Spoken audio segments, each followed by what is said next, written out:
보겠습니다. 사람은 누구나 새 것을 좋아. 그리고 이전보다 더 뭔가 새로운 것, 더 좋은 것을 맛보기 원하고 경험하기를 원합니다. 전에 먹어보지 못했던 새로운 음식을 먹으면 와, 이거 참 신기하다.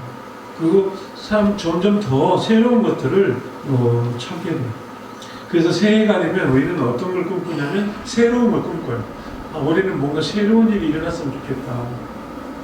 내가 이전에 이렇게 좀 지루하고 패배주의적이고 평범했던 삶을 벗어나서 뭔가 이게 서프라이즈한 일이 생겼으면 좋겠다. 이렇게 생각을 하죠. 여러분, 성경에서 새롭다고 하는 것은 창조와 관련이 있어요. 하나님께서는 항상 새 일을 행하시는 분입니다. 하나님 천지를 창조할 때도 전혀 새로운 일을 계획하셨어요. 그죠? 이 세상을 창조하실 때 하나님은 이전에 혼돈하고 공허했던 흑암이 깊음에 있던 이 세상에 하나님은 빛을 주시고, 그리고 하나님께서 창조의 질서를 따라서 만물을 지으셨습니다. 이게 하나님이 하신 일이에요. 그 하나님은 어떤 하나님인가? 지금도 마찬가지예요. 우리 인생의 각자의 삶 속에서 하나님이 계획하신 일은 항상 새로운 일을 계획하고 계심을 믿으시기 바랍니다. 여기는 하나님은 이렇게 새로운 일을 창조하셨고 새로운 일을 진행하시는 하나님이시기 때문에 그렇습니다. 자, 그러면 이 새 일에 하나님이 우리의 행하시려고 하는 이 새 일의 특징은 뭘까? 첫 번째는 이전 일을 기억할 필요가 없는 일. 그러면 이전 일을 기억하면 안 돼요. 이전 일을 기억할 필요가 없는 새 일. 이스라엘 백성들이 지금 이 말씀을 듣는 이 시점 언제인가면 바벨론에게 망하기 전이에요. 이스라엘 백성들이 하나님께서 우상에게 전하고 하나님을 떠난 이스라엘 백성을 돌아오지 않는 그들 하나님이 바벨론에 의해서 이제 심판하시죠. 바벨론에 끌려가지고 이스라엘 백성 몇 년 동안 포로로 잡혀 있습니까? 이스라엘 역사를 보면은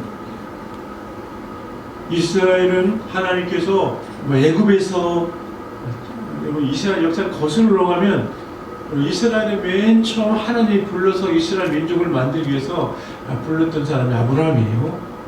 아브라함이 이삭을 낳고 이삭이 야곱을 낳고 야곱이 12아들을 낳았어요. 이 12아들이 나중에 11번째 아들 요셉이 애굽으로 팔려가죠. 형들에게서 팔려갔는데 거기 나중에 국무총리가 돼 있잖아요. 그래서 가뭄이 들었을 때 이스라엘, 여러분 요즘 성경 읽으면 출애굽기 재밌잖아요. 거기 막 나오고 지나갔어요. 그런데 이스라엘 백성들이 야곱의 가족이 나중에 양식을 구하러 애굽에 갔는데 거기서 요셉을 만나요. 그래서 그 일을 계기로 해서 요셉이 고센 땅에 자기 가족들을 다 초대해요. 그래서 70명의 야곱의 가족들이 거기 정착하게 됩니다. 그래서 430년 동안 애굽에 거하는 동안에 이 야곱의 가족이 뭐가 돼요? 큰 민족을 이루게 돼요. 이 한 시족이, 작은 시족이 민족을 이루어요. 장정만 60만 명이 넘어요. 그래서 이스라엘이라고 하는 이 야곱의 이름은 이스라엘로 하나님 바꿔주셨잖아요. 이 이스라엘의 후손이 나중에 하나님께서 거기서 다시 가나안 땅으로 들어가게 하시죠. 이 가나안 땅에 들어가게 하시는데 그냥 들어가게 하시냐? 이 파라오가 안 보내잖아요. 여러분, 이 옛날에는 정말 인력으로 피라미드도 쌓고 모든 일을 했는데 자기들이 부려먹는 노예들이 떠나가는 걸 원하겠습니까? 안 보내주죠. 파라오는 강팍해서 안 보내주니까 하나님이 모세를 통해서 10가지 재앙을 보내는데 마지막 10번째 재앙이 뭐였습니까? 장자가 죽는, 모든 애굽의 바로 왕에서부터 그 밑에 그 종의 장자까지 또 짐승의 첫 새끼까지 다 죽습니다. 근데 이스라엘을 어떻게 했으면 하나님께서 모세를 통해서 양의 피를 문에다 바르라고 해요. 문설주와 임방이 그걸 발라요. 그러면 죽음의 사자가 뛰어넘겠다. 그래서 이 양의 피가 발라지는 이 문은 그 안에 있는 사람들 다 죽지 않고 장자들이 죽지 않았어요. 그때에 하나님께서 이 일을 통하여 바로 왕이 이제 드디어 항복을 하죠. 자, 바로 왕 자기 왕자도 죽고요. 그러니까 하나님이 열 번째 이 재앙이 그를 숨기게 만들어요. 그래서 이스라엘 백성들이 거기 나옵니다. 이제 모세가 이스라엘 민족을 데리고 나오는데, 자, 홍해 바다 앞에서 뒤에서 막 바로 나는 생각해 보니까 이거 아까운 생각이 또 전차를 몰고 와요. 잡으러 오고 앞에 홍해 바다가 있을 때 하나님은 어떻게 했습니까? 이스라엘 백성 앞에서 홍해 바다를 갈라지게 만들어요. 여러분 이게 이전 일들이에요. 지금 이스라엘 백성들 이전 일을 기억하지만 이전에 하나님은 어떻게 했나? 자, 이전 일들이 이런 일들이었어요. 그리고 홍해 바다를 건널 뿐만 아니라 광야에서 하나님이 만나가 내려오게 하고 또 바위에서 반석에서 물이 나오게 하시고 또 요단강을 건널 때 물이 넘칠 때인데 제사장이 목회를 맨 제사장이 발이 요단강에 들어가자마자 요단강 물이 뚝 끊어져요. 그래서 마른 땅을 건너듯이 이스라엘 백성이 또 요단강을 건너서 가나안 땅에 진입을 합니다. 그리고 첫 번째 성 여리고성 어떻게 무너졌습니까? 자, 그건 뭐 총과 칼로 무너뜨린 게 아니에요. 하나님 말씀 순종하게 돌았을 뿐입니다. 하나님께서 여리고성을 순종하는 그들의 믿음을 통하여서 무너뜨리고 이스라엘이 이제 가나안을 정복하게 하죠. 자, 가나안 땅에 들어온 이스라엘 백성들은 이제 거기서 여호수아를 통해서 땅을 정복하고 12지파가 분배를 받아요. 그래서 땅이 이 이스라엘 12지파가 땅을 다 차지하고 난 다음에 그때부터 하나님을 잘 섬겼어야 되는데 거기서 또 그들이 그 땅에 있던 가나안 족속들의 신앙을 그들의 그 우상을 그들이 섬기게 되죠. 하나님께서는 그때 사사를 보내가지고 그들을 심판하세요. 하나님을 떠나고 죄를 지면 하나님이 또 매를 들어서 그러면 하나님이 회개할 때 또 사사를 보내요. 그래서 사사를 통해서 그들을 구원하시고 이 사사기가 지난 다음에 이스라엘 백성 뭘 원해? 왕을 원했어요. 또 우리도 왕을 주세요. 그래서 이스라엘 하나님이 그래 왕 주겠다. 그 왕이 누구예요? 첫 번째 왕이 이스라엘 첫 번째 왕은 사울왕이에요. 사울왕이죠. 이 베냐민 지파의 이 왕이 사울왕인데 이 사울왕은 하나님이 버렸어요. 나중에 왜? 그가 하나님의 말씀을 청종치 않고 그가 하나님 말씀을 청종치 않았어요. 자기 마음대로 제사장이 오기까지 블레셋과의 전쟁에서도 사무엘이 오기 전에 자기가 먼저 제사를 드려버려요. 그리고 막 인간적으로 그렇게 한 거죠. 하나님은 사울을 버리게 됩니다. 그래서 그 다음에 하나님의 마음에 합한 자, 하나님의 마음에 합한 자를 왕으로 세우는데 그게 누구예요? 다윗이에요. 네. 다윗이 왕이 되고, 자, 이렇게 해서 다윗이 왕이 되었는데 다윗의 뒤를 이은 지혜로운 왕이 하나 있었죠. 누구죠? 솔로몬이었어요. 근데 이 솔로몬이 처음에는 하나님의 지혜로 잘 다스렸는데 나중에 문제가 생긴 게 뭘까? 이 솔로몬이 많은 이웃 나라의 공주들 데려다가 뭐냐면 정략 결혼을 해요. 그러니까 솔로몬은 후궁 왕이 합쳐가지고 1000명이라고. 그러니까 어떻게 그 사람들이 뭘 가지고 와요? 다 자기 나라에서 우상 섬기던 우상 가지고 와가지고 이 우상을 신당을 세워달라고. 그러면 막 솔로몬이 그 말을 듣고 다 신당을 세워요. 그러니 온통 우상의 이 소굴이 바뀌어버린 거예요. 솔로몬 나중에 그렇게 하나님께서 그런 일을 통하여서 하나님께서 이 나라가 둘로 갈라지게 만드십니다. 그래서 둘로 갈라졌어요. 그래서 이 하나님이 그 택한 하나님이 정통 유대의 후손으로 유다의 후손으로 예수님 오시게 할 그 유다 지파는 남쪽에 있고 나머지 유다 지파와 이 베냐민 지파만 남쪽에 나머지는 북쪽에다 10지파는 북쪽에 있고 남쪽에는 2지파만 12지파. 그래서 정통 이 메시아의 계보를 이은 그 나라는 남쪽 유대 나라인데 이 북쪽에 있는 10지파는 먼저 망해요. 722년에 망해요. BC. 그때 아수르에게 망해버려요. 멸망한 나라. 그리고 나서 한 200년에 586년에 이 바벨론에 의해서 남쪽 유대가 망하게 돼요. 근데 이 바벨론에 의해서 망하기 전에 이사야 선지자를 통해서 지금 이 예언의 말씀을 주신 거예요. 지금 오늘 이 말씀이 그때 시점에 선포된 말씀이에요.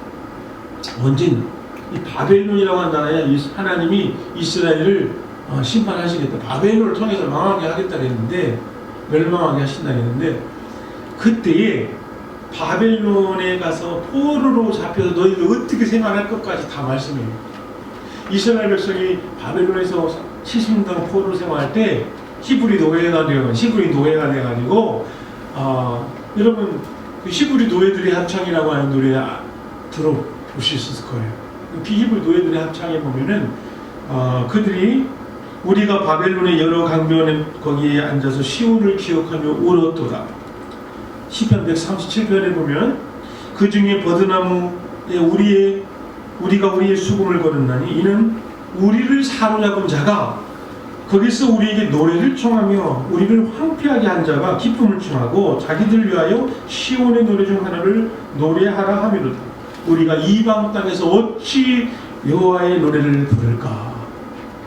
그 히브리 노예들의 합창 베네딕 오페라 보면은 아죠. 들어봤죠? 그 노래가 그거예요. 바로 이 바벨론에서 포로로 생활했던 이스라엘 백성들의 그 애환을 노래한 건데, 자, 그 상황 속에서 이 바벨론의 포로 상황 속에서 지금 던져진 너희가 앞으로 이렇게 포로 생활할 건데 그때 이제 하나님 너희를 어떻게 회복하실 것인지 이것을 지금 말씀하고 있는 거예요.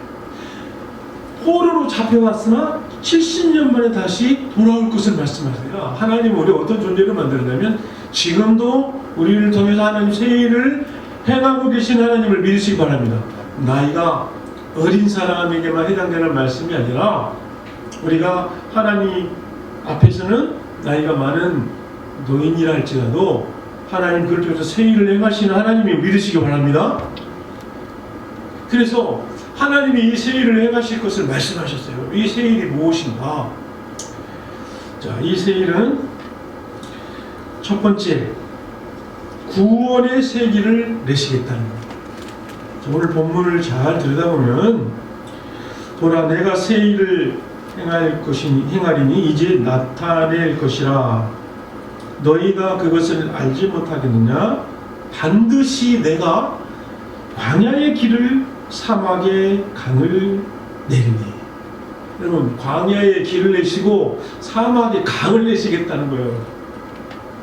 광야, 우리가 생각하는 광야는 어떤 뭐 이렇게 돌이 많은 뭐 그런 정도가 아니라 이스라엘의 광야는 빨개요.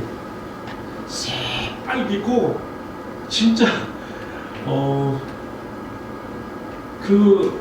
저기 가보니까 거기 양들이 살고 있어요. 양들이 조그마한 그런 그 풀들 뜯어먹긴 하는데 눈에 보이지 않아요. 근데 양들이 우리는 뭐 양이 하얀 줄 알았죠. 양들이 전부 다 거기 왜 이렇게 양들이 다 막 시커멓고 꾸질꾸질하게 생겼는지 거기 그 사막에 사니까 이 양들이 다 그렇게 생겼더라고요. 우리 생각하는 그런 막 동화 속에 나오는 뭐 그렇게 이야기 나오는 하얀 뽀송뽀송한 양이 아니고 그 양이랑 같이 사진 한번 찍었어요. 그 목동하고 찍었는데 막 가까이 올까봐 옷이 막 더러워질까봐 이렇게 그 정도에 사막에 먼지도 많고요, 물도 없고요. 막 그런 아주 척박한 곳입니다. 그 길도 없죠. 그래서 이 사막에 길을 내시겠다. 여러분, 사막에 길을 내시겠다고 하는 하나님, 상상이 안 되는 거예요. 그 사막 어떻게 길을 낼까? 이렇게 절벽 같은, 그리고 막 계곡이 이어지고 이렇게 험난한 이곳에 어떻게 사막에 길을 내시나? 하나님이 또 광야에 길을 내시고 사막에 강을 내시겠다. 거기 어떻게 물이 흘러가는 강이 상상이 되겠어요. 지금 현실적으로 보면 상상이 안 되는 일이죠. 어떻게 지금 이곳에 상상력을 아무리 발휘해도 여기 어떻게 강이 흘러가고 여기 어떻게 길이 만들어지고. 그런데 이 일은 나중에 하나님께서 우리에게 정말 이 일을 이루십니다. 영적으로 우리의 이 광야 같은 인생, 우리 영적인 우리의 삶은 아무런 희망이 없어요. 길도 없고 마실 물도 없는 이 광야와 같은 우리에게 하나님은 새 일을 행하시겠다. 이 새 일을 행하시겠다고 하나님의 이 말씀은 무엇을 의미하는가? 영적으로 우리의 삶의 길을, 하나님의 나라의 영원한 생명에 이르는 길을 내시겠다는 것. 그리고 우리의 생명을 살리는 생명의 강을 흘러가게 하시겠다는 것. 그분이 누구십니까? 내가 곧 길이요 진리요 생명인, 나로 말미암지 않고는 아버지께로 올 자가 없느니라. 이렇게 말씀하고 계시는 예수 그리스도를 보내주시겠다. 모든 사람은 구원에 이를 수 없는, 로마서 3장 23절에 있는 말씀처럼 모든 사람이 죄를 범하였으면 하나님의 영광에 이르지 못하느니, 하나님께 이룰 수 있는 사람은 아무도 없었어요. 거기에 가는 길도 몰랐어요. 어디가 길인지, 그리고 마실 물이 어디 있는지 아무도 몰랐는데 하나님이 우리를 너무너무 사랑하셔서 그분이 여기셔서 이 새 일을 계획하셨고, 그래서 보내주셨어요. 우리를 살리기 위해서 길을 내셨고, 그분이 바로 예수 그리스도. 자, 우리가 항상 하나님 아버지를 만나기 위해서는 어떻게 만납니까? 예수님을 통해서 만나죠. 예수님은 우리가 하나님께로 갈 수 있는 생명의 길이요 구원의 길이 되어 주셨습니다. 여러분, 이게 바로 하나님이 계획하신 새 일이었어요. 지금도 많은 사람들이 아직 이 길을 찾지 못하고 만나지 못한 많은 사람들에게 예수 그리스도가 그들에게 생명의 길이 된다는 사실을 우리는 전해줘야 되는 거죠. 이 사실을 우리만 알고 있으면 안 되겠죠. 두 번째로, 이 하나님께서 행하실 새 일의 특징은 새 영을 주시는 일입니다.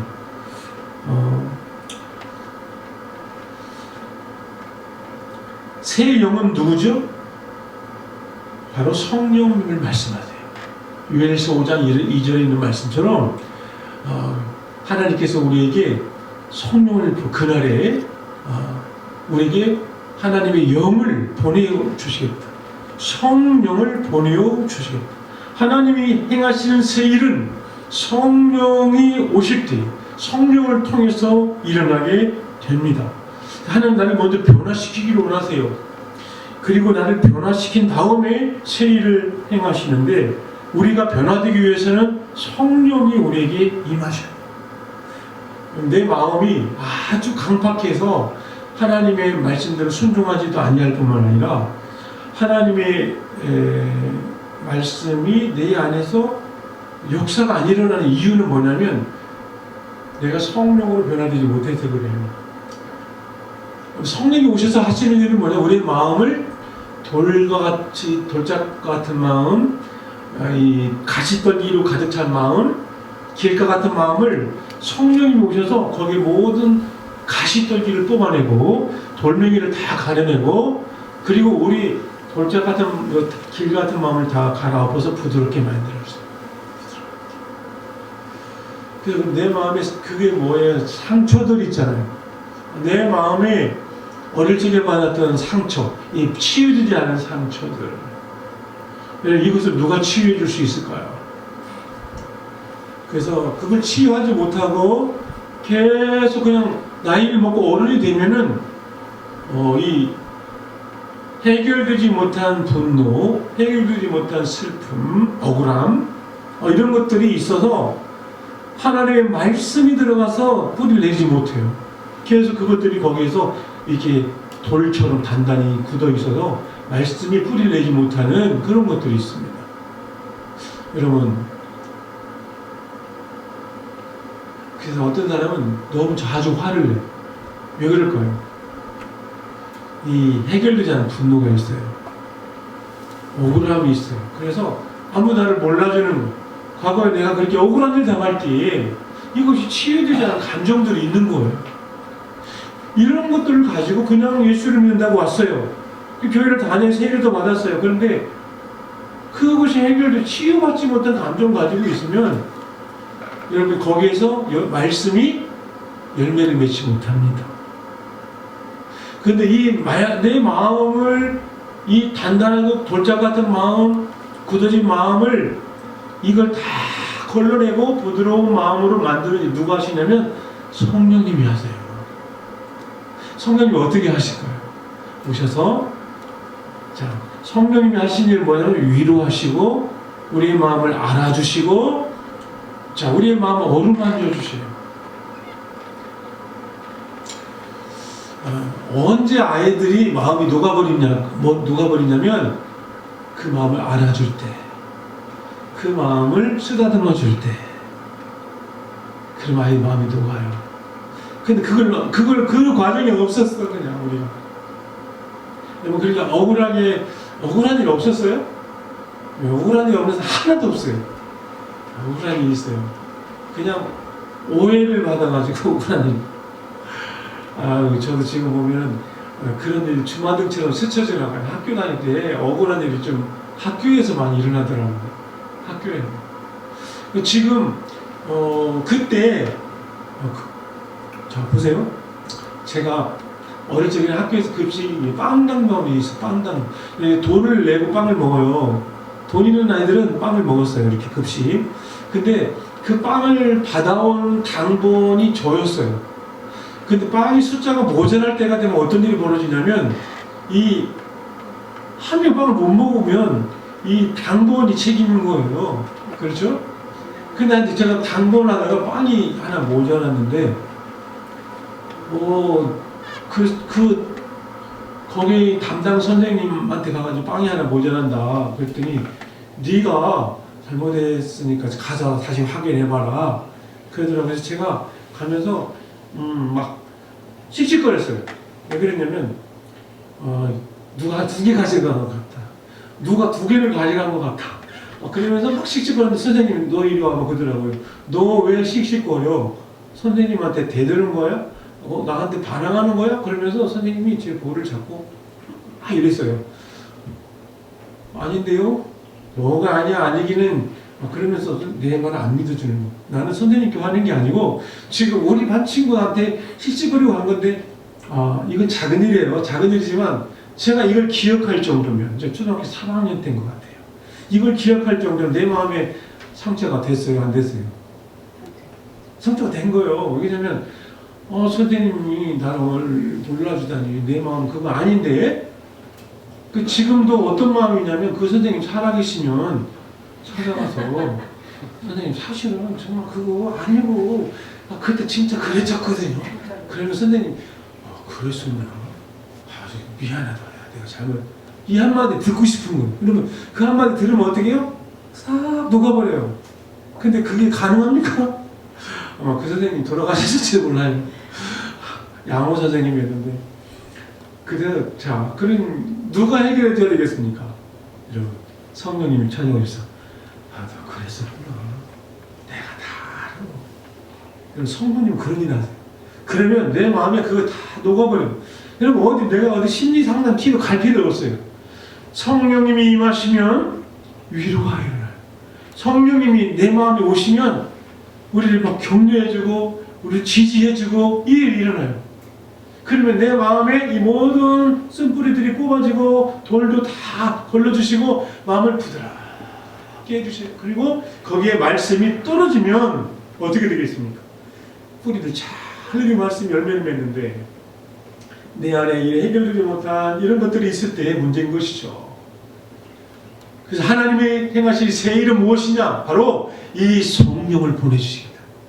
성령을 보내주셔서 내가 내 마음의 모든 이 마음을 부드럽게 하시고, 그리고 예수 그리스도를 믿을 수 있도록 우리 마음에 하나님이 행하신 새 일입니다. 여러분, 이 놀라운 일들을 하나님은 행하셨어요. 이미 우리는 그 하나님이 행하신 새 일을 통하여서 예수 그리스도, 길이요 진리요 생명의 예수 그리스도를 통하여 하나님께 나아가게 된 줄을 믿습니다. 그리고 성령님께서 오셔서 지금 우리를 얼마나 위로하시는지 몰라요. 내가 홀로 외로이 눈물 지을 때 아무도 사람한테 찾아가도 필요 없어요. 조용히 주님 앞에 무릎 꿇고 기도하면 성령님 오셔서 너 힘들었구나. 내가 다 안다. 그렇죠? 성령님 다 안아주셔요. 그리고 이게 성령님이 하신 일입니다. 이 성령님이 지금 우리 안에 오셨습니다. 이 일을 주님이 하나님께서 행하신 거예요. 이게 얼마나 놀라운 일이에요. 여러분, 이 일을 행하신 하나님을 통해서 우리가 우리의 삶에 한번 적용해 보기를 바랍니다. 우리는 어떻게 살아야 될까요? 이제 자, 이렇게 놀라운 새 일을 행하시는 하나님 앞에서 우리는 첫 번째로 생각해야 될 것은 과거의 발목이 잡혀서 후퇴해서 안 된다. 이전 일을 기억하지 말라. 여러분, 과거로 자꾸 돌아가지 마세요. 우리는 항상 미래, 앞으로 우리에게 임할 하나님의 나라에 소망을 두고 살아가는 데 여러분 되길 축복합니다. 내가 과거의 일, 내가 과거의 후회스러운 일, 과거에 마음 아팠던 일, 여러분 자꾸 일로 돌아가지 마세요. 회고주의, 과거를 경계하시기 바랍니다.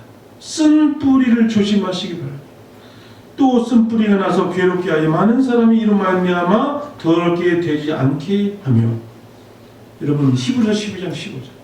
그 쓴 뿌리 뭐냐면 남의 탓을 하는 게 쓴 뿌리예요. 남의 탓, 이게 쓴 뿌리예요. 누구 때문에 내가 이렇게 됐다. 그때 그 사람 때문에 내가 이렇게 됐다. 여러분, 이거 하지 마세요. 여러분, 그거 저도 참 그런 일이 있었어요. 참 제가요, 제가 하나님 집안 얘기 잘 안 하는데, 제가 고등학교 들어갈 때 제가 인문계를 가려고 열심히 공부 잘했어요. 전교에서 등수 안에 들었어요. 제가. 그런데 우리 형님이 다니는 이 남성고를 나한테 가고 싶었거든요. 근데 아버님은 너는 돈 벌어야 되니까 예비 공부를 가라. 그래서 아버님 말씀에 순종을 했어요. 어째서 저는 순종을 너무 잘해가지고 순종했는데 나중에 보니까 우리 형이 책상 안에다가 남성고 원서를 하나 갖다 놨더라고. 이렇게 그냥 아무 말도 안고 있었어요. 그냥. 그러니까 왜 한마디라도 아버지한테 옆에서 동생 입장에서 한번 얘기해 줬으면 내가 덜 서운했을 건데 아무 말도 안 하고, 저희 집에서 저희 아버님은 그렇게 저만 실업기 고등학교 보내고 제 여동생 3명 다 군산여고, 이리여고, 이리 남성 다 인문계 다 보냈어요. 그래서 제가 이해가 안 되는 거예요. 우리 아버지 왜 그러셨을까? 나만 좀 별로 생각 안 해요. 그런 생각이 들지 않겠습니까? 그래서 내 마음에 누구라도 한 명이라도, 가족 중에 한 명이라도 아버지 그러지 마시고 좀 인문계로 가라고 하세요. 저희들이 더 열심히 하겠습니다. 이렇게 하는 사람이 한 명이 있었으면 제가 그런 생각을 해요. 저는 고등학교 3년은 기억이 잘 안 나요. 왜냐면 너무 다니기 싫은 학교를 다녀가지고. 여러분, 고등학교 친구들이 얼마나 여러분 정말 나중에 인생을 살면서 큰 든든함을 버텨보게. 근데 저는 고등학교 친구가 없어요. 딱 한 명이 있어요. 딱 한 명. 제 짝꿍. 그 얼마나 외로웠으면 제가 짝꿍 2년 동안 짝꿍했어요. 그 친구. 2년 동안 같이 앉았는데 그 친구는 지금 대전에서 고등학교 선생하고 있어요. 그 친구 열심히 공부해가는데 그 친구가 말고는 다른 친구가 기억이 안 나요. 요즘은 친구 하면 2년 동안 같이 짝꿍 했던 친구 그럴 정도니까 여러분 내 마음에 그런데 여러분 이건 제가 해결될 문제예요. 저는 예수 믿고 제가 목사가 되면서 이거 연대를 하는 거 아닌데 지금 생각해보면 이해를 돕기 위해서 그때 얘기를 한번 해줬더라면 이런 생각 들지 않겠습니까? 근데 그런 생각 할 필요가 있다 없다? 없다! 없어요. 저 그런 생각 안 해요. 근데 예를 들면 이렇게 생각을 하게 되면 그런 동안이 있었죠. 한동안에 제가 사춘기 그 청년 시절에는 뭐 그런 생각을 많이 사로잡혀 있었어요. 억울하고. 그런데 우리 하나님께서 행하신 일은 뭐냐면 너 그런 생각하지 마. 너 더 좋은 일 있어. 더 좋은 새 일을 너에게 행할 거야. 하나님이 하신 일입니다. 왜냐하면 하나님은 그런 분이니까. 우리 삶에 하나님이 행하신 일들을 보면은 하나님은 그런 분이세요. 여러분 각자를 향하여 하나님은 지금 새로운 일을 준비하고 계심을 믿으시기 바랍니다. 더 좋은 일. 이미 하나님의 일들을 행하셔 왔어요. 약속하신 대로. 우리는 이제 설날을 맞이해서 또다시 하나님 새 일을 행하신 하나님 어떻게 기대해야 될까요? 기대하시기 바랍니다. 과거의 일에 발목 잡히지 마시기 바랍니다. 내가 그때 좀 더 잘했어야 되는데 내가 그때 이렇게 했으면 내가 좋았을걸? 이렇게 하지 말고 자 그냥 다 싹 흘려보내고 이제 하나님이 행하신 새 일을 바라보시기 바랍니다. 물론 교훈적인 일들은 기억해야 되죠. 정말 내가 잊어서는 안 될 일들은 정말 인생의 중요한 전환점 하나님이 행하신 일들에 대해 기억해야 되지만 내 발목을 잡는 그런 일들을 기억하지 말아야 돼요. 나를 자꾸 뒤로 퇴보하게 만드는 이런 일을 기억하지 마시길 바랍니다. 이게 바로 슬픔이에요. 남의 탓 하지 마세요. 남의 탓 하지 마세요. 이제는 오직 하나님이 더 좋은 일을 기획하겠음을 믿으시기 바라고 그 하나님이 행하실 일을 기대하며 나가는 여러분 되기를 바랍니다. 기회라고 하는 것은 언제 찾아올까요? 기회. 가장 어려울 때 기회가 찾아와요. 내가 지금 어렵습니까? 지금 기회가 찾아올 타이밍이 된 거예요. 그러나 기회는 위험이 따라요. 내가 이 기회를 결단을 하고 붙잡지 않으면 그 기회는 나의 것이 될 수 없습니다.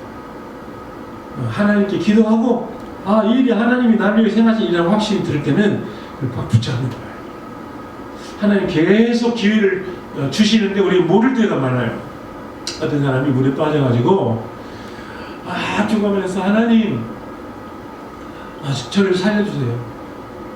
그래서 하나님 저를 구원해주세요. 그래서 하나님이 헬리콥터를 보내세요. 헬리콥터를. 근데 계속 기도만 하고 있어. 하나님 나를 살려주시니까 왜 헬리콥터를 보내주세요? 또 어떤 사람 막 줄을 던졌어요. 하나님 나를 살려주려니까 왜 줄을 이 사람은 지금 뭔 생각, 잘못된 생각에 사로잡혀 있는 거예요. 하나님은 지금 어떤 일을 하시냐면 지금 많은 사람들을 통해서 역사하셔요. 주변에 많은 환경을 통해 역사하시는 분이 하나님이십니다. 우리는 뭘 생각하냐면 하나님이 갑자기 짜잔 나타나셔가지고 내 손을 잡아라. 하나님 이렇게 할 거를 생각하는. 여러분 하나님은 어떻게 역사하시는가? 내가 그때 헬리콥터 보내지 않아요. 내가 그때 그 사람 보고 줄 던지라고 하지 않아요. 너는 왜 안 잡았느냐? 여러분 붙잡는 여러분 되길 바랍니다.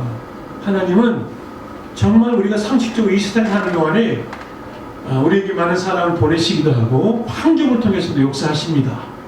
그 하나님을 여러분 붙잡으시고 이제는 앞으로 행하실 일들을 하나님이 행하실 일을 기대하면서 그러한 기회들이 왔을 때에 하나님 앞에 기도하면서 모든 기회들을 놓치지 않고 붙잡고 나가면서 하나님의 일을 하나하나 여러분들이 그 일들을 이루어 나가는 여러분들을 축복합니다.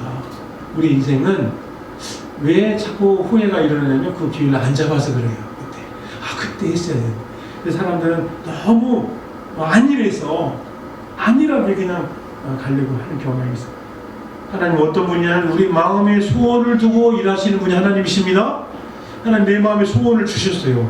그분도 하나님이세요.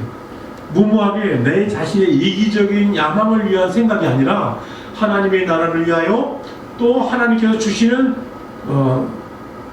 꿈과 소원이 있어요. 이것은 하나님이 그걸 통해 일하시기 위해서 그렇게 하는 거예요. 내가 뭔가 강력하게 내 마음에 일어나는 소망이 있으니까 하나님 주신 일들이에요.